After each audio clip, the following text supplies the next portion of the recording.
IVM.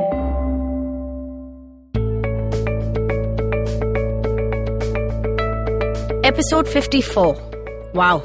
Thank you so much for tuning in week after week and sending me a whole bunch of topics to talk about. Every week I sit to write the script for the Positively Unlimited podcast with a grateful heart and an intention to share a powerful how with all of y'all. The new series that's just starting is based on topics that you guys have sent me on Instagram. So if you have something that you would like me to address, a topic you want me to talk about, a mindset you want me to share, write to me on Instagram. My handle is Positivity Angel. I've realized that we all know what needs to be done or what needs to happen, consciously or subconsciously. And sometimes we may not want to say it aloud, but somewhere within we know. But most of the times, despite knowing the what, we don't know the how. The most common response I get from clients when we talk about what needs to be done or what will happen is, but how?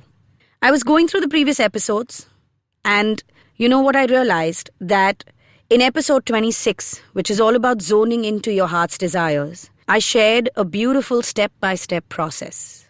So today, as I wrote the script for this episode, I've tried to break things down for you. I'm sharing a few of the hows I figured with my clients to overcome anxiety in this episode.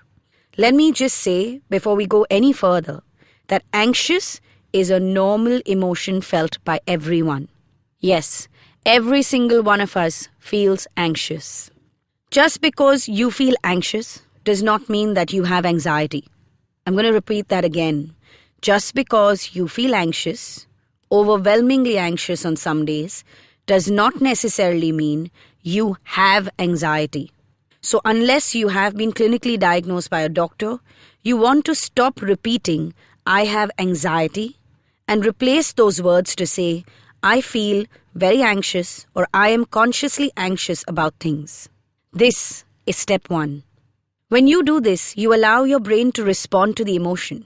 When you say, I have anxiety, you're sending yourself into a fight or flight mode because the mind is translating that as, oh my God, I'm not okay, I'm in danger. So this is step 1. Change your words and embrace what is otherwise a normal emotion. It's okay to feel anxious before an exam or a presentation or before you're going to do something that is new, something even out of your comfort zone, right? In fact, if you've prepared well, then ask yourself if what you are feeling is anxious or nervousness. In the last week, I've asked a few people this, and the immediate answer after a short pause is, yeah, you're right. It's nervousness, not anxious. Nervous is often mistaken for anxious, but they're very different from each other.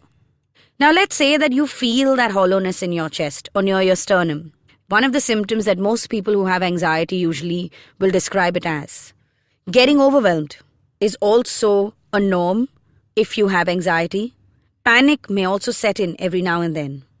So for starters, if you're feeling all of this and it's really, really intense, I'm hoping that you're seeking help, whether it's clinical or alternative.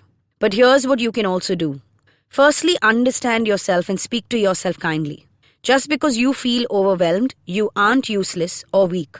Calm down and accept that you get overwhelmed. Now, how do you counter overwhelmed? Well, you break things down and then you build it up.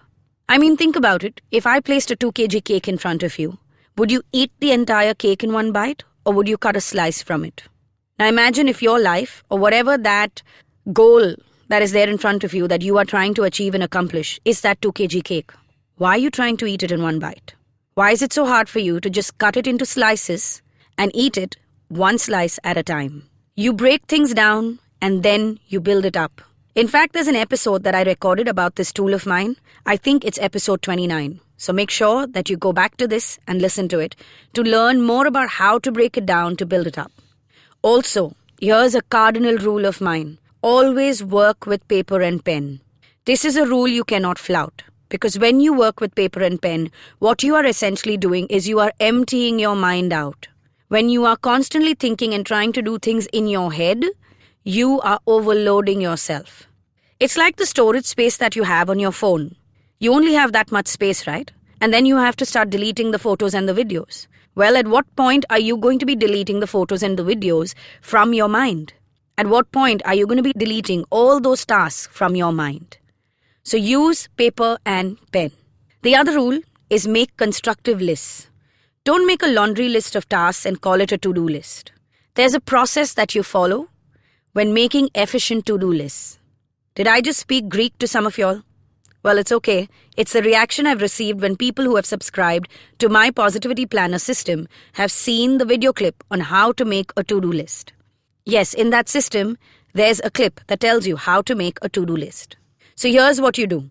First, you make the laundry list. Divide your life into different areas like work, friends, family, etc. and put down everything that is there on your plate in the corresponding boxes. You will reach for this list once a week, adding and striking off things as needed. Next, you will put dates and priorities to every item in this laundry list. Yes, your list can have a date that is 3 months from now, and it can have a date that was yesterday. But think about this. Place some priority. Think about this. You want to prioritize that list. Every day, you will pick 3 big items from this list according to the priority. Leave room to then add 2 tasks that have suddenly come up overnight, and then take another 3 smaller items. So your list will have about 8 things on it. This is your daily to-do list. 3 big items from the laundry list according to priority, 2 tasks that have come up overnight, and 3 smaller items. Now figure out how much time you need to complete each of these and figure out when can you do it in the day. Small things like responding to emails and messages could happen during your commute, and larger things you might have to really outline a time for it, 2 hours, 3 hours, figuring out how you want to do it. So this is an example and method to make a constructive list. Now let's say you are in the middle of creating the biggest presentation you've been asked to do. It's due tomorrow. You are halfway through, but the idea of completing and presenting it is sending you into a terribly anxious mode. Well, here's what you need to do. Get up from your seat. Go to a neutral space in your office, maybe the canteen or the tea stall outside, and have some water. Slowly sip on it, don't gulp it down. Then, in one sentence, respond to this question. What am I feeling? Sip some water again, and then respond to the second question. Again, in one line. What would I like to feel right now? Sip some more water and breathe a few times nice and easy.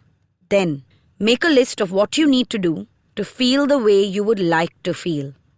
So say you are feeling anxious, you are feeling overwhelmed, and you write, when asked, what am I feeling?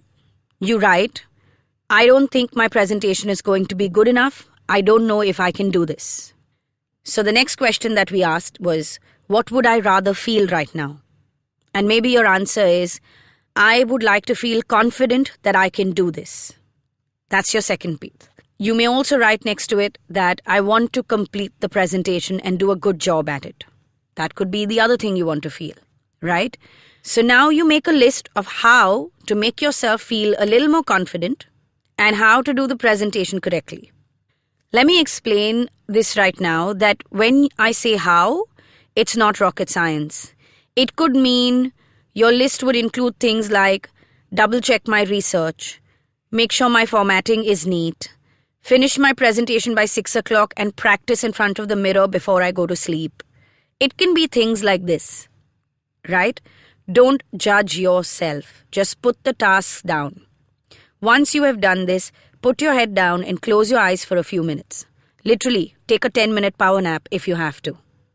Lastly, choose a task on that list you're going to start with when you get back to your desk.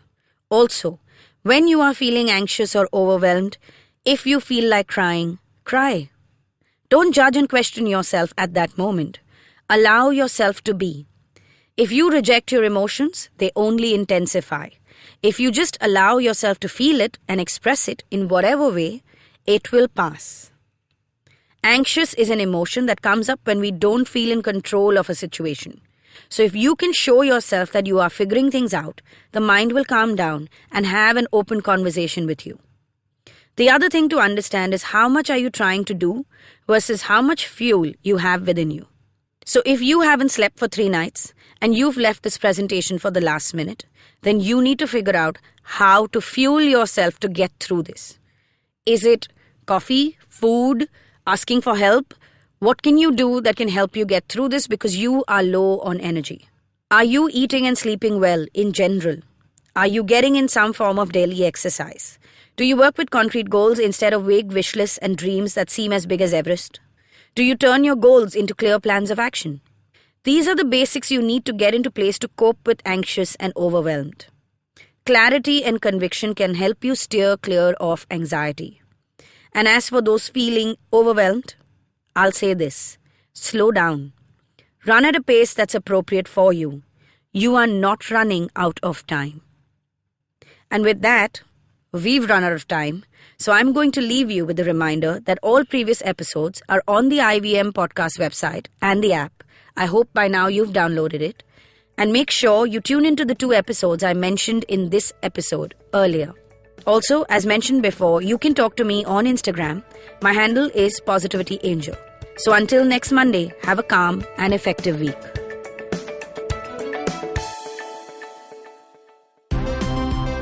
Look! Up in the internet! It's a meme! No! It's a cat video! No! It's the Geek Fruit Podcast! That's right, we interrupt this riveting broadcast to tell you about our show, the Geek Fruit Podcast, where Tejas, Dinkar and I, Jishnu, talk about everything in pop culture, including DC, Marvel, Star Wars, Netflix, and everything in between. You know how your friends hate it when you ramble about some nerdy crap and you just want somebody to listen to you?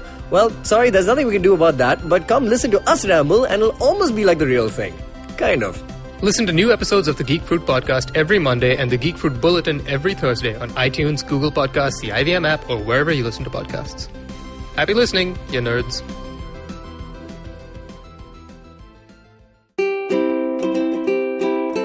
How many times have you motivated yourself to improve your sleep, or lose weight, or be more productive? How many times have you failed? Hi, my name is Ashton Doctor.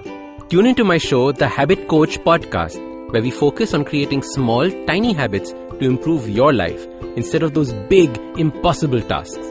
So make listening to me a habit every Monday, Wednesday and Friday on the IVM Podcast app or ivmpodcast.com or on your favorite podcasting app.